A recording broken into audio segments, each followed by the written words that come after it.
Hello everyone and welcome to another edition of Environment Matters. I'm Jake Glantz. Now that the holidays are over, hundreds of Christmas trees that would have otherwise ended up in the wood chipper or worse yet, taking up space in a landfill are on their way to becoming fish habitat. The DEP and the West Virginia Division of Natural Resources have been partners in the tree recycling business for 15 years now. The DEP's REAP program collects the trees and the DNR places them in the state's large lakes and reservoirs as fish attractors. Well, your Christmas trees get repurposed and they are used for the DNR's program for the fish habitat, and they decide where they're best used and which lakes around the state to use them for. So your Christmas tree gets an additional job to do, and you get to extend that life in a sort of way. A steady stream of cars and trucks flowed through Capitol Market. Boy Scouts from Troop 17 and Scott Depot helped unload the trees and stack them in a waiting truck, and within the first hour and a half, they were well on their way to filling it up. I believe we have probably close to 200 trees so far. It's been pretty steady. We didn't have a lot of trees sitting on the lot like we usually do from the market, but it's been pretty steady all day. The program also takes unsold trees from vendors, so they don't go to waste. Even the state Christmas tree was added to the mix this year after it was trimmed down to a more manageable size. This year's event collected about 700 trees. Most of those trees are headed for the larger flood control reservoirs operated by the U.S. Army Corps of Engineers. Places like Stonewall Jackson Lake, Burnsville Lake, Tigert Lake, and Cheat Lake. Since they're man-made lakes, most of the underwater structure was removed during construction. The DEP's Mike Huff shows us how adding these recycled trees to the underwater ecosystem benefits fish and anglers alike. The air is heavy with the smell of evergreens as these former Christmas trees are packed into the back of trucks. In a few weeks, they'll be providing homes for a whole web of aquatic life. Most fish in reservoirs that we manage, bass, bluegill, crappie, even muskie, are cover-oriented fish.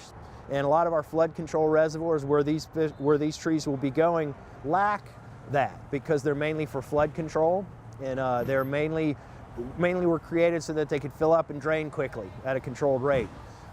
There's not a lot of habitat to cause problems for that, so when we add this to these reservoirs, it really gives some complexity. Add some energy into the system as they break down. Little invertebrates will feed off these trees. Fish will become attracted to that. Larger fish will come in after that. So it really helps the system.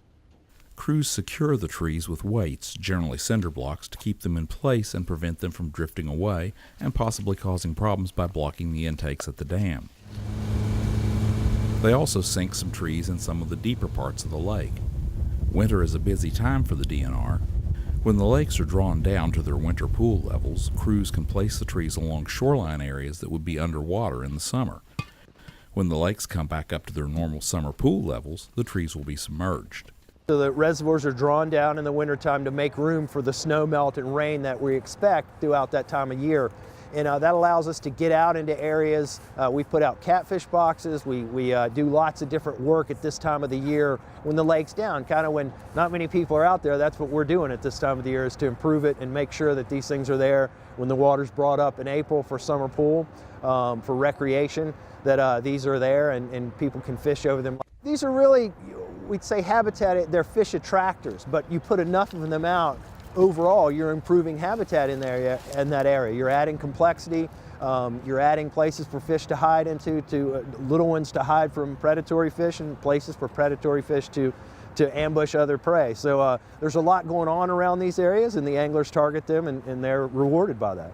Coming in and out of the water as the lake levels move up and down speeds up the process of breaking the trees down, and they tend to last only 1 to 3 years. That's why the DNR needs a steady supply of them.